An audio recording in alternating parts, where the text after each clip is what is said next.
C'est maintenant que tu arrives? Regarde l'heure qu'on est. Me voilà. Pardonne-moi, le culte a pris plus de temps que prévu, il y a eu une prière qui a duré longtemps, et après j'ai parlé avec la sœur pour l'aider. Et comme toujours, je suis à la tête de plusieurs départements, donc, c'est normal que je puisse mettre beaucoup de temps là-bas, et encore que c'était la survie pastorale aujourd'hui. Longtemps? Longtemps comment? Il est déjà passablement tard, Marie. Il est presque 15 heures. Et moi, pendant ce temps-là, je cherchais l'argent que j'avais mis de côté. Mais Martin, qu'est-ce qu'il y a?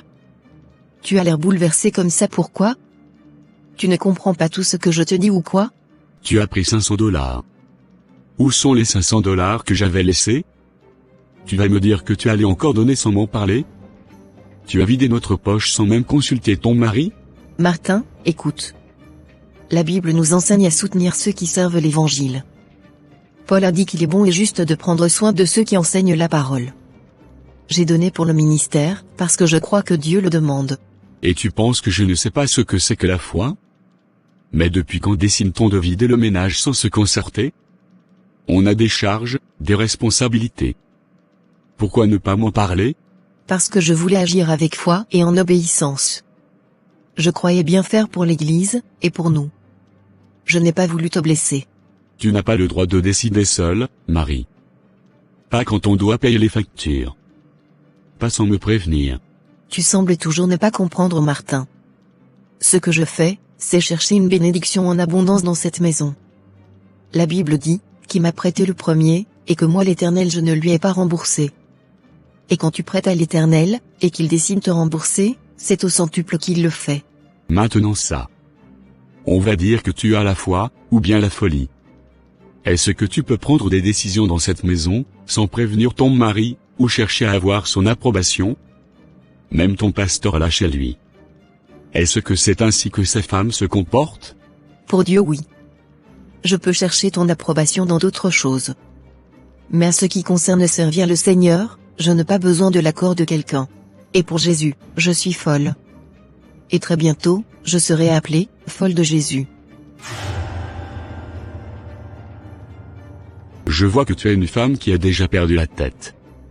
Il te faut des conséquences néfastes, qui puissent te faire revenir à la raison. Alors, attends-toi à subir les conséquences de tes actions. Il est écrit, ils te feront la guerre, mais ils ne te vaincront jamais. Alors, tu peux te dresser devant moi comme une pierre d'achoppement, mais je t'assure que c'est toi-même qui tomberas dans ta propre fosse. Je te préviens. On combat jamais un enfant de Dieu. Enlève-toi ces idées machiavéliques en tête avant qu'il ne soit trop tard pour toi. Bon, je serai dans la chambre, pour m'échanger un peu. Mon Dieu. Ça aussi, on va dire que j'ai une femme? N'est-ce pas un malheur que j'ai dans la maison, à la place du bonheur? En tout cas, je ne peux plus continuer à supporter ce genre de bêtises dans ma propre maison. Je dois à tout prix trouver une solution. Je suis dans ma propre maison, mais j'ai vu comme si j'étais chez autrui. Comment ça? Assez, c'est assez. Je veux maintenant prendre des mesures, concernant cette femme.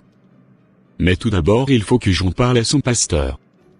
Mais si elle ne change toujours pas son comportement qu'elle a, ça sera autre chose. Alors, mes bien-aimés, cette vidéo est le fruit de plusieurs heures de travail. Si vous pouvez nous aider à faire grandir cette chaîne le plus rapidement possible, en partageant, en commentant, et surtout, en nous laissant un petit j'aime, n'attendez pas la fin pour le faire. Merci beaucoup pour ce geste d'amour et de soutien. Que Dieu vous bénisse abondamment. Bon, il est temps que je puisse prévenir cette femme, que j'irai lui rendre visite ce soir. Car elle est vraiment une femme qui tend sa main, chaque fois qu'elle me voit. Je suis sûr que si je me rends chez elle lui rendre visite ce soir, je ne manquerai pas même un simple $200. Alors, Martin, tu m'as appelé. Mais voici donc. Voici l'argent que je dépose pour toi sur la table. Tu dois aller payer la facture de l'électricité, la régie des eaux, et faire les courses pour la maison. J'espère que tu as bien compris tout ce que je t'ai dit. Et je te laisse aussi ma voiture, pour te faciliter des choses, dans tes déplacements. Oui, ça va, j'ai bien pigé. Je vais m'arranger un peu, pour commencer directement mes courses. Je ne t'ai pas demandé d'enlever même un centime dessus, pour donner à ton fameux pasteur là. Tu as déjà commis beaucoup de bêtises, et j'ai été tolérant. Mais cette fois-ci je te dis que, ça va chauffer entre nous, si tu oses encore répéter tes bêtises. Alors, commence par te respecter, question d'éviter les ennuis entre toi et moi. J'espère encore que je me suis bien fait comprendre. Qu'est-ce que le pasteur a suivi dans cette histoire entre toi et moi? Tu crois qu'un pasteur c'est ton camarade avec qui il faut jouer comme tu veux? La Bible dit, ne touchez pas à mes oins. Alors apprends à éviter d'énumérer les noms d'un serviteur dédié dans ta bouche, pour ne pas t'attirer des malheurs. Tu ne sais pas que si je prends même un $10 dessus pour lui donner, c'est déjà une grande bénédiction pour cette famille? Ah! Tout ça c'est l'esprit mondain qui te tourmente, afin que nous ne puissions pas avoir une bénédiction en abondance, dans cette maison. Traitons nos problèmes seuls ici à la maison entre nous, que de vouloir à chaque instant insérer le nom d'un oint de l'Éternel là-dedans. Regarde comment tu t'énerves, juste parce que j'ai osé citer les noms de ton pasteur. Mais quand on parle mal de Jésus, pourquoi tu ne t'énerves pas comme ça? On dirait que vous êtes envoûté par un esprit d'idolâtrie. Comment un chrétien qui croit en Christ, peut-il aimer un serviteur plus que son maître lui-même? Vous êtes vraiment des idolâtres vous.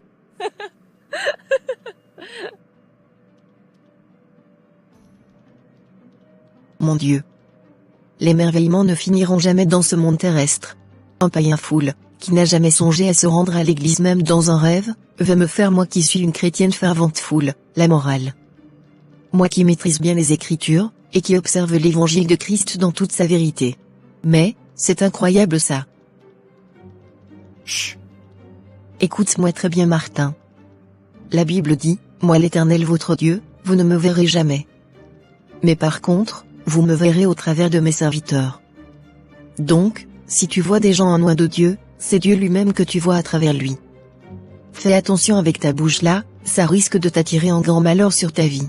Reste faire ce que tu as à faire là-bas cocotte. Mais c'est que je te préviens, tu ne dois même pas enlever un centime dessus pour donner à ces fameux pasteurs qui vous enseignent des hérésies dans votre assemblée là-bas. Sinon ça sera très chaud, entre toi et moi ce soir. Tu es une femme avertie. Voyez-moi ces païens, qui essaient de me faire moi la morale. Qu'est-ce que lui a à me dire moi? Tout ça c'est parce qu'il ne comprend encore rien. S'il est béni aujourd'hui, il a même son minable travail qu'il a actuellement, mais sais-tu pas que c'est à cause de mes prières et mes offrandes que je donne à l'église? On pervers. Aujourd'hui, moi aussi je confirme ces paroles que cet homme m'avait dit. Vivre avec une personne qui ne connaît pas Christ, c'est vivre avec un animal. Regarde comment il se comporte face à moi, pendant que moi je suis en train de lutter pour chercher la bénédiction en abondance dans cette maison. Chut.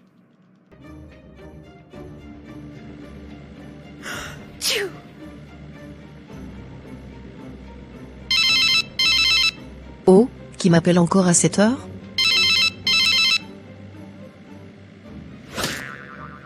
Mais, c'est mon pasteur qui m'appelle comme ça. Je dois vite décrocher.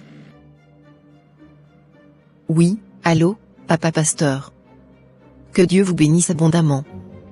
Vous ne pouvez pas imaginer, à quel point vous m'avez rendue heureuse, une fois que j'ai aperçu votre appel dans mon téléphone. Ah, vraiment? Que Dieu soit loué donc. Alors, dis-moi comment tu vas? Et tout le monde à la maison aussi, j'espère que vous allez tous bien. Oh, je vais très bien, serviteur du Dieu très haut. Même ma famille aussi va très bien. J'espère que Dieu vous fait grâce de votre côté aussi, ça va. Oui, ça va bien ma sœur. Dieu me fait grâce comme toi-même tu venais de le dire. Alors, ma sœur, si je t'ai appelé aujourd'hui, c'était juste pour te faire signe que je viendrai te rendre visite ce soir. Tu sais, ça fait déjà longtemps que j'étais venu chez toi. Alors aujourd'hui, l'Esprit de Dieu m'a mis à cœur de venir bénir ta maison aujourd'hui. Je ne sais pas si tu seras disponible. Seigneur mon Dieu mon roi. Quelle bénédiction de recevoir un oint de l'Éternel dans ma maison aujourd'hui. Oh, papa, ne vous inquiétez pas du tout s'il vous plaît.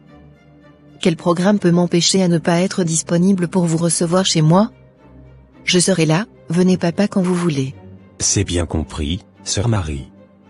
Je ferai l'effort de venir même à partir de 19h juste, question de rencontrer aussi ton mari, et lui poser quelques questions pour savoir la raison pour laquelle il ne veut jamais fréquenter l'église. Yes. Ça c'est sûr. Oui, il faut lui parler papa, afin que lui aussi commence à venir à l'église. Je ne peux pas rester là en train de chercher la bénédiction pour la maison, pendant que lui apporte les malheurs. C'est la vérité, ma belle. Aujourd'hui nous allons mettre tout au clair avec lui. Alors, rendez-vous ce soir. Ah, changement de direction. Plus question d'aller encore au SNEL ou à la régie des eaux pour dilapider mon argent. Je dois maintenant aller vite faire des courses, et rentrer précipitamment à la maison, afin de préparer un bon repas, pour le oint de Dieu qui vient ce soir. Martin doit donc encore fournir beaucoup d'efforts afin de trouver l'argent nécessaire pour refaire les courses de la maison, ainsi que pour payer l'eau et l'électricité. Ah, pourquoi ce changement brusque comme ça? Tout est propre, même dehors, jusque dans la maison, et Marie est encore là à 19h? Elle qui est toujours à l'église. Incroyable. Martin. Tu es faux ou quoi? Hein? Quoi encore? J'ai juste posé mes fesses, Marie. Sur cette chaise? Martin, sur cette chaise? Avec tout ce que j'ai préparé depuis midi. Tu ne vois pas que j'ai tout arrangé ici? Cette chaise-là, je l'ai parfumée, j'ai mis un tapis exprès, c'est pour mon invité spécial ce soir. Invité spécial? Depuis quand on reçoit des invités secrets sans prévenir le maître de maison? Ne commence pas, hein. Ce soir, mon pasteur vient me rendre visite. Oui, le pasteur lui-même. Et je veux qu'il s'asseye à sa place d'honneur. Ah bon? Donc moi, le mari, le chef de la maison, je n'ai plus de place d'honneur ici? Martin, lève-toi. Je t'en prie. Ne me crée pas de problème ce soir, hein. J'ai tout bien préparé pour recevoir l'homme de Dieu. Si tu ne bouges pas, je fais un scandale, tu vas voir. Un scandale? Pour une chaise? Marie, tu entends ce que tu dis là? Oui, je parle très bien. Cette chaise, c'est pour le pasteur, pas pour toi. Eh Seigneur, donc maintenant même les chaises ont des titres honorifiques ici? C'est grave, hein? Tu te moques de moi? Tu veux tester ma foi ce soir? Non, non. Je ne veux pas tester ta foi, je veux juste comprendre comment ma femme peut préparer une chaise pour un homme d'église et oublier que son mari n'a même pas trouvé son repas prêt. Martin, tu ne comprends pas. C'est un honneur qu'il vienne ici. C'est lui qui prie pour nous, qui m'aide à grandir spirituellement. Ah oui. Et moi, je suis qui alors? Celui qui paie le loyer, qui t'attend chaque soir, pendant que toi tu passes ton temps à l'église? Tu sais quoi? Je ne voulais pas me lever, mais je ne veux pas de problème ce soir. Mais dis à ton fameux pasteur que moi aussi, je l'attends. Oui, qu'il vienne vite, parce que j'ai beaucoup de questions à lui poser ce soir.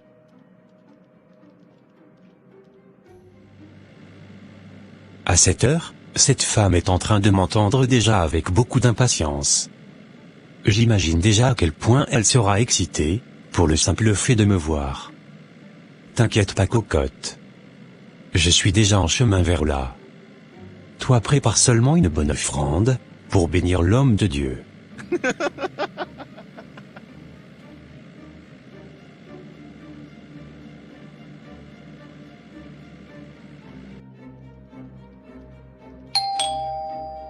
On sonne à la porte, je suis sûr que c'est mon pasteur qui est arrivé.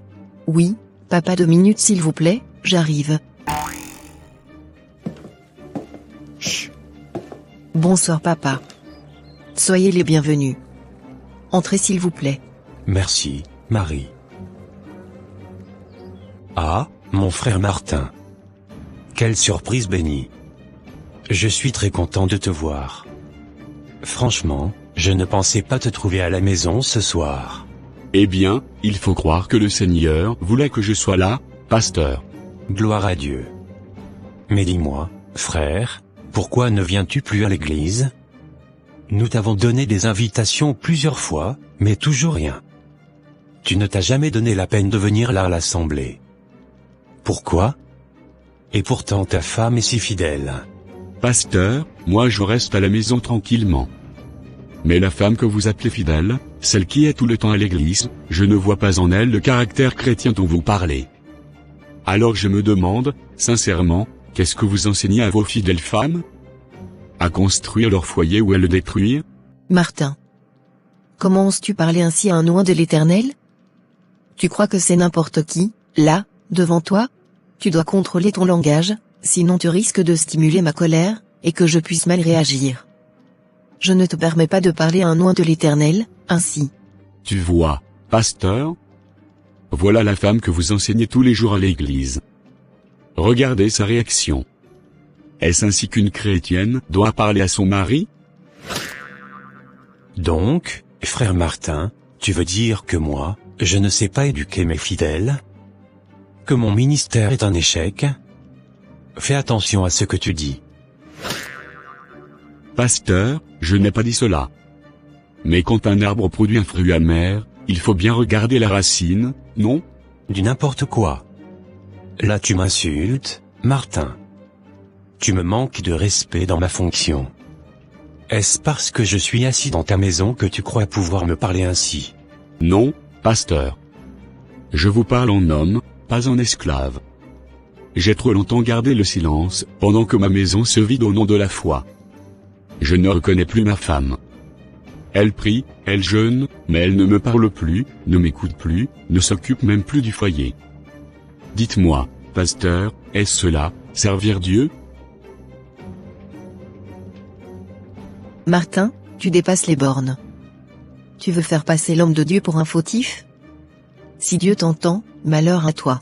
Dieu m'entend, justement. Et c'est lui qui me donne le courage de dire la vérité ce soir. Martin. Tes paroles sont pleines d'orgueil et d'irrespect. L'Esprit de Dieu n'habite pas dans un cœur rebelle comme le tien. Et pourtant, pasteur, cet esprit rebelle, comme vous dites, c'est lui qui travaille pour nourrir cette maison. Pendant que vous remplissez son esprit, moi je remplis la marmite. Assez. Vous ne parlerez pas à mon pasteur sur ce ton. Ton pasteur? Marie, regarde-moi bien. Avant d'être ton pasteur, c'est moi ton mari. C'est moi que Dieu t'a donné avant même ton église. Sœur Marie, je pense que je vais m'en aller maintenant. Je sais que tu es une femme dévouée pour le Seigneur, mais j'ai remarqué que tu as un grand combat à tes côtés. Alors nous n'allons pas baisser les bras, nous allons prier très fort, et je sais que le Seigneur va t'aider. Et toi Martin? Tu dois faire attention quand tu parles avec moi, hein? Une autre fois si tu te comportes de la sorte, je t'ai dit que je n'hésiterai pas à t'excommunier de l'église.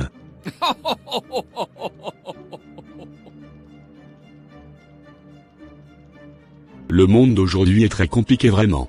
Même les soi-disant hommes de Dieu, commencent à boire certaines choses qui troublent vraiment la tête. Tu menaces de m'excommunier de ton église, m'as-tu déjà vu venir là-bas, pour m'excommunier? Mais toi, tu es vraiment ivre. Moi ivre? Je m'en vais seulement. Au lieu de créer un scandale ici, ça ne sera pas bon pour ma réputation. Oh, désolé papa, je viens vous accompagner un peu. Tu as osé traiter un homme de Dieu comme ça. J'arrive et tu vas me sentir aujourd'hui. Voyez-moi cet idolâtre. Pasteur. Attendez, je vous en prie. Je m'excuse pour le comportement de Martin. Vous savez, ce n'est pas lui-même qui parle.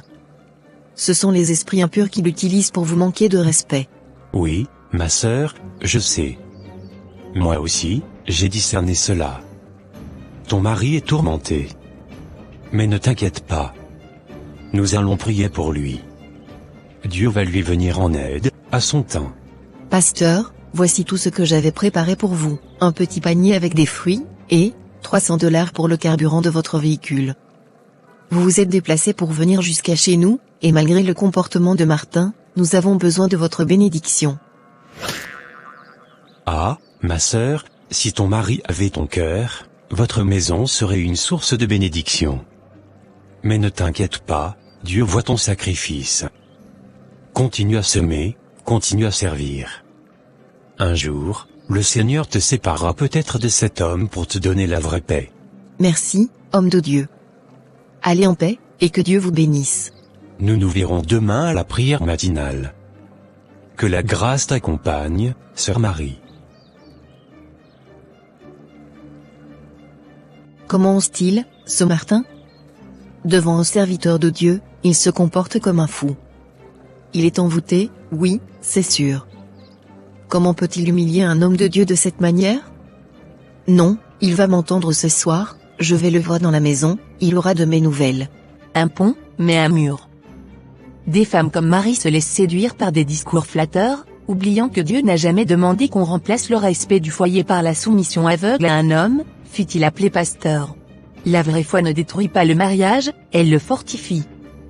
Mais quand le cœur se détourne de l'amour, même la prière devient un instrument de division. Et pendant que certains hommes de Dieu s'enrichissent de la naïveté des fidèles, les foyers se vident de paix et d'équilibre. Marie croit servir Dieu, mais en vérité, elle sert un homme. Ainsi se termine le 2e épisode, entre l'Église et mon foyer, la bataille invisible continue.